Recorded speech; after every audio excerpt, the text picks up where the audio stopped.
ಕಾಂಗ್ರೆಸ್ನಲ್ಲಿ ಹೆಚ್ಚುವರಿ ಡಿಸಿಎಂ ನೇಮಕ ವಿಚಾರವಾಗಿ ಸತೀಶ್ ಜಾರಕಿಹೊಳಿ ಪ್ರತಿಕ್ರಿಯೆ ಕೊಟ್ಟಿದ್ದಾರೆ. ಇದರ ಕುರಿತು ಒಂದು ಅಪ್ಡೇಟ್.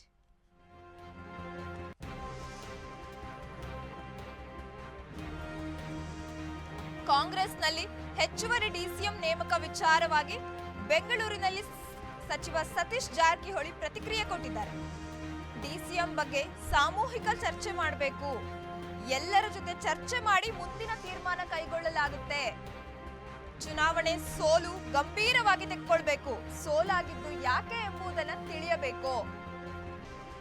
ವರದಿ ಬಳಿಕ ಸರ್ಕಾರದಲ್ಲಿ ಯಾವ ಬದಲಾವಣೆ ಇಲ್ಲ, ಕೇವಲ ಚುನಾವಣೆ ಬದಲಾಗಿದೆ.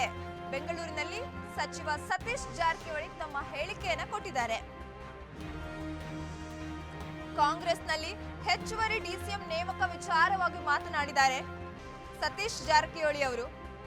ಡಿಸಿಎಂ ಬಗ್ಗೆ ಇನ್ನು ಸಾಮೂಹಿಕ ಚರ್ಚೆ ಆಗಬೇಕು, ಎಲ್ಲರ ಜೊತೆ ಸೇರಿ ಚರ್ಚೆ ಮಾಡಿ ಮುಂದಿನ ತೀರ್ಮಾನ ಕೈಗೊಳ್ತೀವಿ, ಕೇವಲ ಚುನಾವಣೆ ಅಷ್ಟೇ ಬದಲಾಗಿದೆ. ಬೆಂಗಳೂರಿನಲ್ಲಿ ಸಚಿವ ಸತೀಶ್ ಜಾರಕಿಹೊಳಿ ತಮ್ಮ ಹೇಳಿಕೆಯನ್ನು ಕೊಟ್ಟಿದ್ದಾರೆ. ಒಬ್ರು ಇಬ್ರು ಹೇಳಿದ್ರೆ ಆಗಲ್ಲ, ಎಲ್ಲರೂ ಕೂಡಿ ತೀರ್ಮಾನ ಕೈಗೊಳ್ತೀವಿ, ಕೇವಲ ಚುನಾವಣೆ ಅಷ್ಟೇ ಬದಲಾಗಿರೋದು ಅಂತ ಹೇಳಿದ್ದಾರೆ.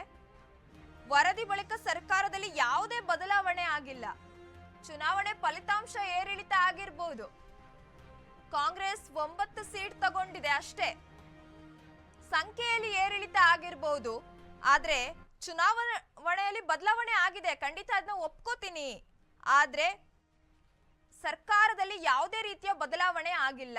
ಡಿಸಿಎಂ ವಿಷಯವಾಗಿ ಮಾತನಾಡಿದ ಸತೀಶ್ ಜಾರಕಿಹೊಳಿ ಅವರು, ವರದಿ ಬಳಿಕ ಸರ್ಕಾರದಲ್ಲಿ ಯಾವುದೇ ತರ ಬದಲಾವಣೆ ಆಗಿಲ್ಲ, ನಮ್ಗೆ ಯಾವ ಇನ್ಫಾರ್ಮೇಶನ್ ಬಂದಿಲ್ಲ, ಬರೀ ಚುನಾವಣೆ ಅಷ್ಟೇ ಬದಲಾಗಿರೋದು, ನಮ್ಗೆ 9 ಸೀಟ್ ಬಂದಿದೆ ಅಷ್ಟೇ, ಆದ್ರೆ ಚುನಾವಣೆ ಬದಲಾಗಿದೆ, ನಮ್ಮ ಸರ್ಕಾರದಲ್ಲಿ ಯಾವುದೇ ಬದಲಾವಣೆ ಇಲ್ಲ ಅಂತ ಸಚಿವ ಸತೀಶ್ ಜಾರಕಿಹೊಳಿ ಹೇಳಿದ್ದಾರೆ.